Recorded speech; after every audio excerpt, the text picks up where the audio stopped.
Concluding our series on low and mid-level robot vacuums, we have the Eufy Boost IQ Robovac 11s. We put it through a lot of tests, and this video will be the results and our review. Links in the description for current prices, as well as to all the other robot vacuums we have reviewed in this series, and let's get started. So the last 3 robots we've reviewed have been firmly in the very low cost or budget category, and though the Eufy is a touch more expensive than those, I still consider it a budget vacuum and will be comparing it a lot to these other two during this review. Jumping right into the pros, one of the best things about the Eufy 11s is that it cleans remarkably well. On carpets, it very smoothly picked up all the debris in the test, from fine debris to pet hair to extra large debris, and it did about the same on low or high power. The Eufy really stood out to me in that it was very efficient with its pickup, getting most of the debris on the first pass. On hard floors, the same was true. It did have some scattering of debris and blowing light debris around with its exhaust, but no more than I've come to expect with even very high-end robot vacuums, but it did efficiently pick up the debris of all sizes, and again with very little difference on low and high power. I know I say basically the same thing for every vacuum I review on this point, but after all the tests I've done, I was particularly impressed with the Eufy's pickup, especially for a budget robot vacuum. It has a lot of power. We measured its airflow at 15 CFM on high and 10 CFM on low power, which was quite a bit more than its main competitor, the D-Bot N79S, and it really showed on things like the crevice pickup test, where it did as good or better than robot vacuums twice its price. Also with the deep clean test, where we rubbed sand into medium pile carpet and weighed the dustbin before and after,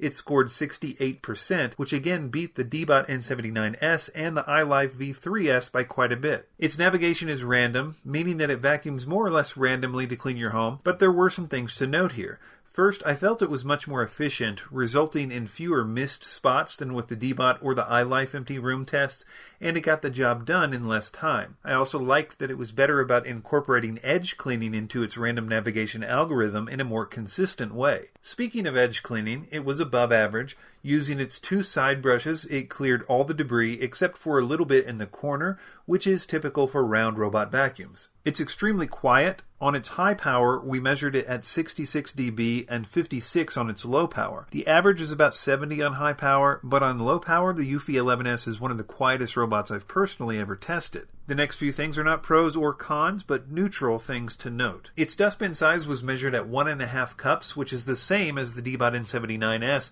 and way bigger than the iLife V3S, but in the grand scheme of things, it's just about average. The battery life on low power was above average, though a bit lower than the D-Bots, though on high power we tested it at 50 minutes, which though is a decent amount of time, I would still consider below average. Though based on our test, I see no good reason to use high power unless you want to deep clean carpets. On that point, it does have a power setting called Boost IQ, where it will run on low power until it hits carpet, where it will automatically turn on max power for deep cleaning. This will optimize your battery life, and you will get closer to the 100 minutes of runtime that Eufy claims. It doesn't have Wi-Fi capability or an app like the D-Bot, but the remote is pretty useful. You can schedule cleanings. It has edge cleaning mode, a spot mode where it cleans in a spiral pattern, and directional buttons in case it needs to be directed to a spot it's missing. As far as cons, there isn't much that's specific to the Eufy. Most of these things are typical with any robot in this price range. For example, the brush is a little more prone to tangles than the higher end bots, though it did a little better than the D-Bot in this regard. Its scheduling feature on the remote is pretty limited.